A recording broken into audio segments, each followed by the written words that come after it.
Sering nggak sih kita mau posting sesuatu di medsos, tapi tahan dulu, mikir-mikir lagi. Ini aman nggak ya? Nah, di Indonesia rasa was-was itu nyata banget. Dan biang keladinya bisa dibilang satu undang-undang yang kontroversial ini. Yuk kita bedah bareng, UU ITE ini sebenarnya pelindung atau malah jadi ancaman? Jawabannya, ya bisa. Kelihatannya emang ekstrim banget ya.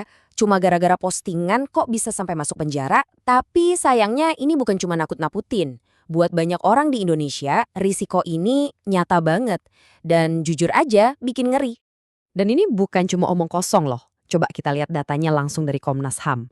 Oke, memang angkanya kelihatan turun sedikit ya dari 2022. Tapi jangan salah, laporan penyalahgunaan UU ITE ini tetap aja masuk terus. Angka-angka ini bukan cuma statistik. Di balik setiap batang grafik ini ada orang beneran, ada cerita nyata di mana kebebasan mereka buat ngomong itu terancam. Nah, pertanyaannya jadi gini, gimana ceritanya undang-undang yang niat awalnya buat melindungi informasi malah jadi sesuatu yang bikin takut? Kok bisa?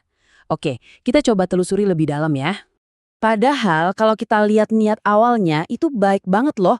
Tujuannya buat ngatur dunia digital yang waktu itu masih baru. Biar transaksinya aman, informasinya jelas. Tapi ya, prakteknya malah melenceng jauh. Undang-undang ini malah sering banget jadi senjata buat membungkam siapapun yang kritis. Mulai dari aktivis, jurnalis, sampai kita-kita ini, warga biasa. Oke, sekarang kita masuk ke biang keroknya, jantung dari semua masalah ini. Yup, kita akan bedah apa itu yang namanya pasal karet. Nama lengkapnya sih Undang-Undang Informasi dan Transaksi Elektronik atau ya kita singkat aja UU ITE. Dibuat tahun 2008 dan tujuannya waktu itu simple banget. Bikin aturan main di dunia maya yang lagi booming-boomingnya. Nah, di sini nih masalah utamanya. Kenapa sih kok disebut pasal karet? Ya, persis kayak karet. Pasal ini bisa melar kemana-mana. Definisinya itu abu-abu banget. Kata-kata kayak pencemaran nama baik atau ujaran kebencian itu nggak ada batasan yang jelas dan tegas. Hasilnya, pasal ini jadi gampang banget ditarik buat menjerat siapapun yang punya opini beda atau ngasih kritik. Terus, siapa aja yang bisa kena? Wah, kalau kita lihat daftarnya, ini ngeri sih. Jangkauannya luas banget. Jurnalis yang lagi nulis berita investigasi, aktivis HAM yang lagi berjuang, bahkan ya kita semua. Siapapun yang mungkin cuma nulis opini atau kritik di media sosial bisa banget kena pasal yang tafsirannya serba nggak jelas ini. Nggak pandang bulu. Masalahnya, dampaknya itu nggak cuma ke 1-2 orang aja. Ini jauh lebih besar dari itu. Ini soal efek berantai yang mencekam dan dirasain sama seluruh masyarakat. Yuk kita lihat. Coba deh perhatiin angka ini. 56. Ini peringkat indeks demokrasi kita di tahun 2023. Turun loh dari sebelumnya. Memang sih banyak faktor yang bikin peringkat ini turun. Tapi para ahli banyak yang setuju kalau salah satu penyebab utamanya, ya ini, kebebasan kita buat ngomong dibatasi sama UU ITE. Nah, inilah yang disebut para ahli sebagai chilling effect. Efek dingin, efek mencekam. Gampangnya gini, karena hukumnya nggak jelas dan ancaman penjaranya ada di depan mata, orang jadi takut. Jadi mikir 1000 kali sebelum ngomong. Akhirnya, kita jadi nyensor diri sendiri. Mau kritik, jadi ragu. Mau kasih pendapat, takut dilaporkan, semacam itu. Dan akibatnya, fatal. Diskusi publik yang sehat dan kritis itu kan ibarat oksigen buat demokrasi. Kalau oksigennya dihambat sama rasa takut, ya demokrasinya jadi sesak napas. Pengawasan ke pemerintah jadi kendor. Orang jadi malas ngasih ide-ide baru buat kemajuan. Jadi, ini bukan lagi sekedar soal satu orang bebas ngomong atau enggak. Ini soal sehat atau enggaknya negara kita. Tapi, ceritanya nggak cuma suram kok.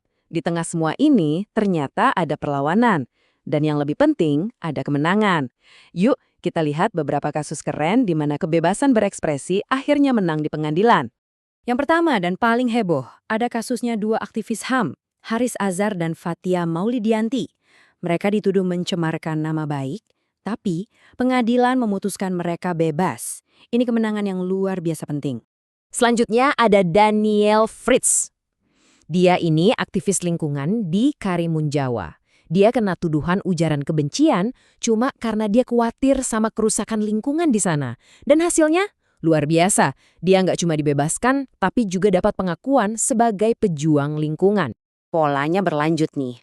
Ada juga kasus Meila Nurul Fajriah, seorang pendamping korban kekerasan, dan jurnalis Aiman Wicaksono. Keduanya juga dilaporkan, tapi untungnya kasus mereka berhasil dihentikan. Jadi nggak perlu sampai ke pengadilan segala.